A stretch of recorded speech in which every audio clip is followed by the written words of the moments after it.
Yeah, again, players really fought well, and we know they know the experience of losing to UE last a few months ago. So we just rekindled that, and we just reminded them that it's gonna take a lot to really beat this really well-coached team. Credit to Coach Jack and the rest of the coaching staff there that are doing a good job. And guys just didn't give up and just keep on fighting. Right. 27.2. 70 rebounds, 5 assists, 2 blocks, and 1 steal. So, ano man sabi ko na yun, nakabawi kayo sa team. And what we can expect from you guys as every game counts from now on. Okay. Apo. So, unang-una po yung naalala ko po sa last game, even before yung UP game, I just remember nasa dagat po kami lahat. We were waiting for the game, and I just could hear just the roar of the UE crowd going. So I mean, ang ingay talaga, sobrang supportive, and so sa akin naman po, yun talaga yung nasa isip ko na that's one of the biggest factors. I think it's a beautiful thing. The UE community really rallied around that team, and as a player, of course, that's something you really have to take account of. And so, I really just love seeing that, and I knew mahirap talaga yun magkalaban. And so we knew we really need to come out strong and play these hardworking players, this hardworking coach, but most importantly, yung hardworking fans nila po.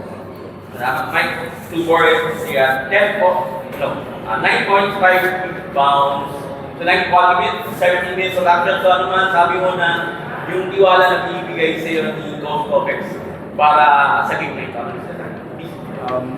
Masasabi ko po, yung binibigay po sa akin ng minuto ni Coach Torres, ginagawa ko lang po na 100% po pagpasok ko po sa loob.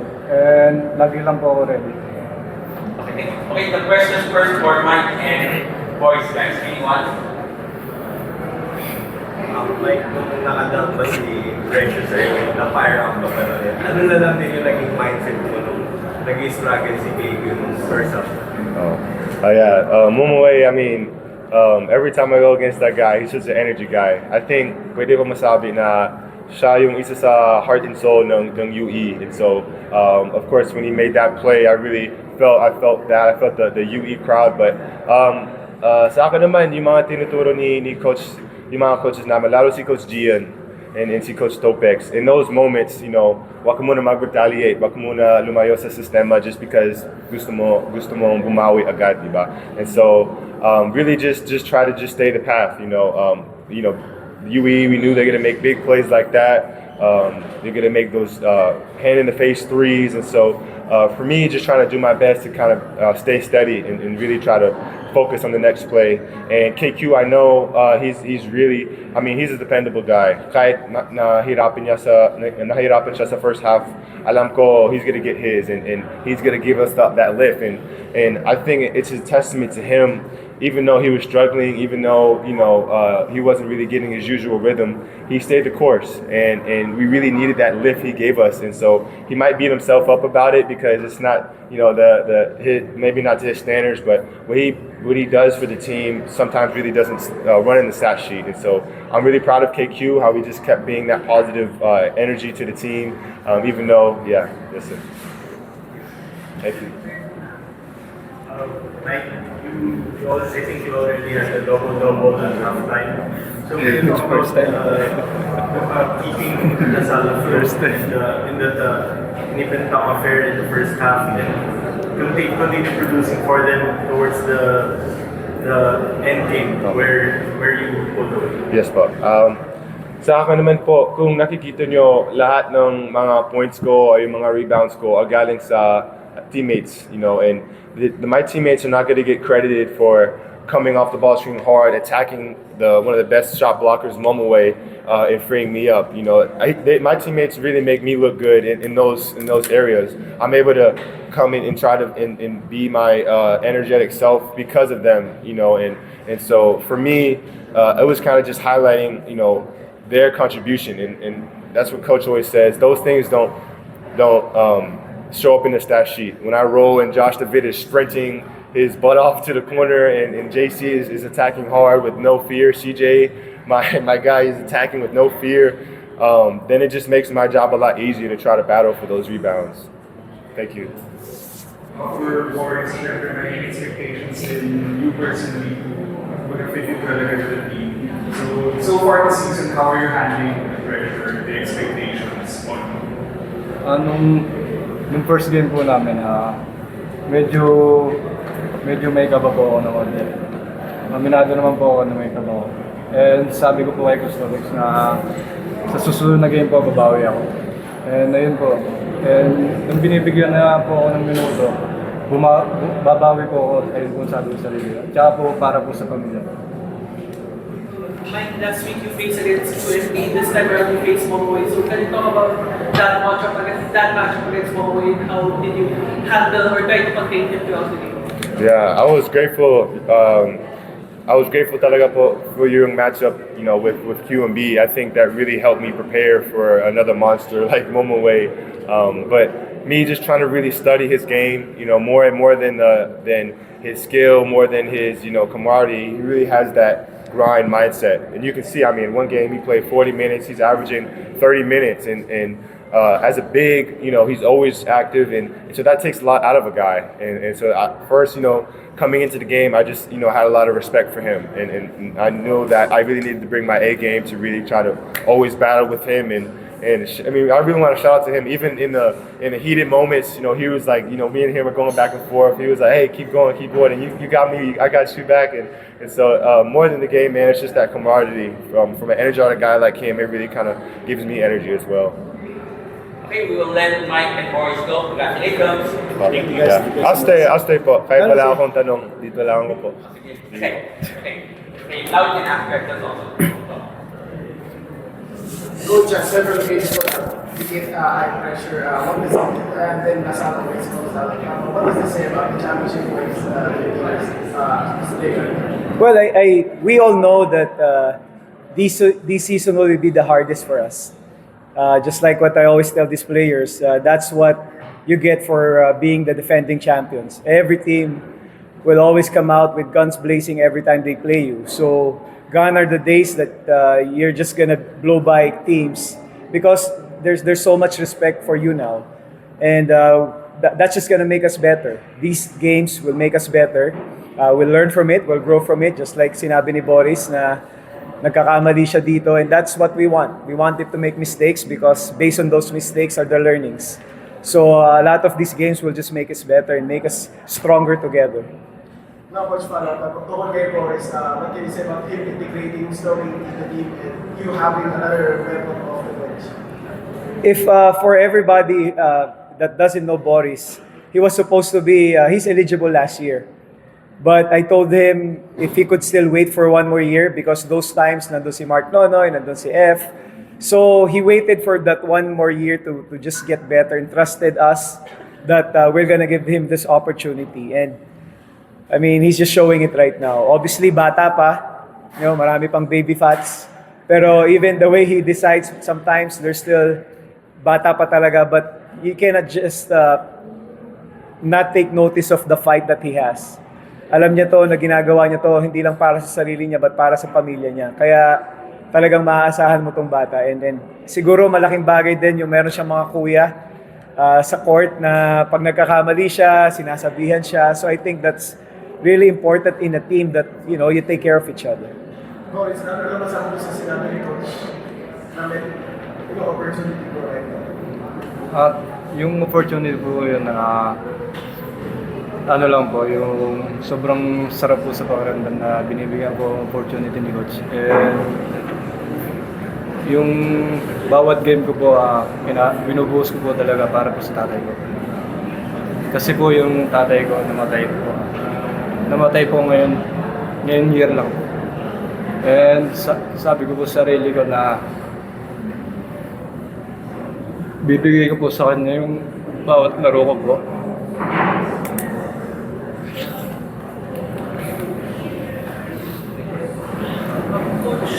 How does it feel or gaano ka-helpful na may players kayo doon nila Boris, EJ, JC Makalala na parang ready to go anytime that you want them to play at a high level? Well, siguro I think everybody knows and they're all clear with their responsibilities and roles in the team. We keep on telling this. Yes, KQ is our MVP, Mike is our veteran, but they're not the whole of us, but they're just a part of us. And having Boris here, having EJ, sometimes it's gonna be CJ, and everybody's just willing to contribute. Yung mga maliliit na bagay na nabibigay nila is really big. Especially KQ's really not feeling well coming to this game, so kailangan talaga namin ng suporta. And Mike was still recovering from that sprain, but again, that just shows how important that is, yung role ng each and every one from the players that they could contribute. Coach, after lang nagkamayan din ng UE, parang medyo nakahinga ka ng maluwag after that game. So parang meron bang parang medyo kinabahan ba sa tigdigan kasi laban?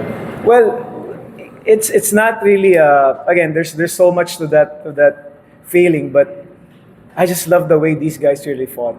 You know, there were chances, opportunities already that, I mean, they could have rolled down and then just gave the win to UE, but they just keep fighting. And then they just keep on working together, and then even if guys are making mistake, we keep on encouraging players to just keep on playing. I guess that's the beauty of coaching these young kids, these young men, that they really are not doing it for themselves, but they're doing it for each other. And I'm just so fortunate to have these guys, and I'm just so grateful for having these guys around me, that we don't always have to like each other, but we know that we love each other. And it shows every time we go through adversities. I mean, it's just a nice feeling that you have this community, you know, this family, and I'm just so fortunate to represent an institution that really takes care of each other. Thank you. Coach, I guess as a coach, you preach your players to stay focused in the game and block out all the noise and distractions. But for you as a head coach and personally, how do you block out noise and distractions away from you? Well, the good thing about it, 3 months ago pa, I already took out any social media account that I have. And sabi ko nga sa mga to, you just can't know the feeling of being safe. That the most important people in your life only knows how to get hold of you. I mean, if you're not on my contact list, that means you don't belong in that small circle. And I'm just so fortunate to take that out, because with what's happening around, and I always remind them about it until it happened to me. You know, and I'm just so grateful that I had that support, and then knowing that I could only allow certain people inside my circle, and I'm just so grateful for choosing to be out of that social media like fiasco that's happening. So that's just about it. And I guess, Coach, how important was that support that you got? I guess it's fascinating for the team. You, of course, still have to play with the team and everything that's going on. So I guess, how did you really, I guess, rely on that support? I think you guys could go if you want. Yeah. Yeah, I think for me, man, Coach Topak has proven time and time again that he has our backs. He's a man of his word. Ever since his very first training coming in here, I mean, he's a guy that when we win, he puts all the credit on the team, and when we lose, he takes all the blame. And that's hard to do, man. That's really, really hard to do, time and time again. He just lets us be men. He just lets us be kids. We're out here playing this game we love, and he's taking all the heat. And I think a lot of times he doesn't realize how much that really takes the pressure off of us. I'm able to play this game with my teammates, with my brothers, because Coach Topex is taking all the weight. And so every single time I make a mistake, I make a bad play, even outside the court, he's the first one to say, "Hey, Mike, I'm here for you." And so even if Coach Topex has anything with the UP situation, I just want everyone to know that myself, the whole entire team, and the whole LaSalle community is behind him, because he has proven that he's been behind us. When the lights were off, it could have been easy for him to say, "Hey, you know, it's the team," you know. But when the lights are off and the lights are on, you can see that Coach Topex is a man that really he's a man of his word, and he sticks up for his players. And so when we make a mistake, he sticks up for us. And so whatever, I'm not really too familiar with this situation, but whatever comes out, whatever happens, whatever's happening with Coach Topex, know that we're behind him, and anything that has been going on, you know, we're taking the weight off for him this time. And so I just really want to, if there's any statement, you know, in all my years here at LaSalle with Coach Topex, it's really that Coach Topex has our backs, and that means so much to us. And he's, I mean, for me, a righteous man falls down 7 times and gets up 8. You know, Coach is someone that really, for me, he's really an extension of Jesus, because look at him. He's human. He's human. We all are human here. And even though if we mess up, even though if tempers fly, like you said, we going back and forth a lot, but he's always there for us. And so even at our lowest, he's there for us. And so now that we're at a higher point, he's still there for us. So, you know, thank you. Coach, we've been dancing around the topic, but I know you've always been about lessons, teachable moments for these guys. After all the statements, after all the investigations, after all of this, what can you personally, and the things that are imparting to the team, have picked up from this incident? Well, I really learned a lot, and I just want to share with you where I'm at. I want to thank my friends from the media that I know that you have to do things because you need to do things because of your job.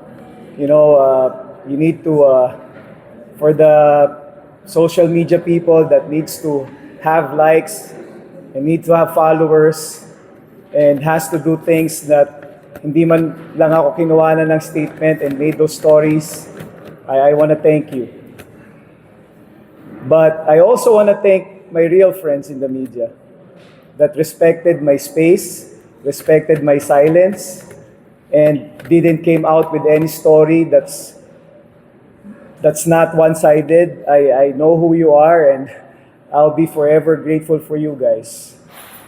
And I'm just so fortunate that I have my Lasallian family, the team, the management, and all the people that came up to me and tried to support me, because tao rin po ako. Yung suhusgahan niyo po ako nang hindi niyo muna po nakukuha yung totoong storya, syempre po masakit din para sa akin.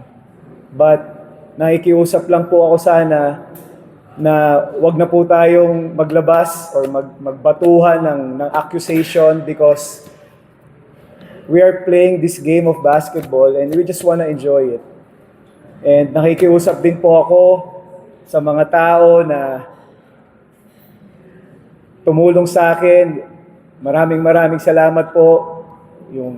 I've been watching some podcasts, Shoot First really gave me a chance and was just fair in giving their output, yung kanilang decision. And marami rin po akong dapat pasalamatan, and pati po sana yung sumigaw sa akin dun sa MOA, Mrs. Villanueva, yung pinahiya niyo po ako sa harap ng pamilya ko, sa harap ng tao, na inakusahan niyo po ako. Kaya ako po kayo hindi masagot dahil hindi po talaga ako ang gumawa nun. But sana po, pag nagkita tayo, meron din po kayo sanang lakas ng loob na magsabi sa akin na mali po yung inakusahan niyo sa akin. At yung mga tumawag po sa akin ng squatter, maraming salamat din po sa inyo dahil talaga po namang naghirap ako, at kung ano man po yung naramdaman o yung na-achieve ko ngayon dahil po pinagsikapan ko. Ang tanong ko lang po, kapag po ba squatter, masamang tao? Kasi po tinawag po akong squatter so hindi ko po alam kung saan nanggaling yon. Pero pag squatter po ba, masamang tao na yon? Di ba po, ang squatter, hindi naman po nila ginustong maghirap sila, pero nagsikap sila. Nag-aral sila, nakakuha sila ng scholarship, at ngayon nagkaroon sila ng maayos na buhay, at ginamit nila yung kahirapan nila para maging maayos yung buhay nila para sa pamilya nila. Hindi ko po alam kung bakit po ang squatter sinasabihan ng masama. Yun po yung hindi ko lang alam. At ngayon po, nakikiusap din po sana ako, sana po wag din po natin akusahan yung bata dahil hindi niya po kakayanin yung pinagdaanan ko. Sana po bigyan po rin natin siya ng pangunawa sa mga nagawa niya dahil alam ko po gaano kahirap yon. Muli po humihingi po ako ng paumanhin sa bata dahil po sa nagawa kong pagsigaw sa kanya at sana po magkaroon din ng chance na makalimutan na po natin to at sawa na po tayo sa kakabato ng bintang sa ibang tao at sana po maging lesson po sana to sa lahat na kung wala po kayo sanang sure na proof, wag po kayo mag-akusa kasi napakasakit po. Iningatan ko po yung pangalan ko ng napakatagal. Kung nasan po man ako ngayon, wala po akong dinayang tao. Nanalo po ako ng mga games dahil po ginawa ko yung tama. So para po akusahan niyo ako ng masamang tao, pero pinapatawad ko po kayo dahil I will always live by what we always pray at La Salle.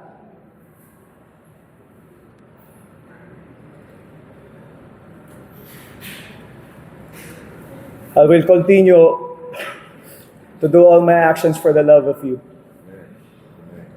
Amen. Thank you po. Amen. Amen. Let's just talk about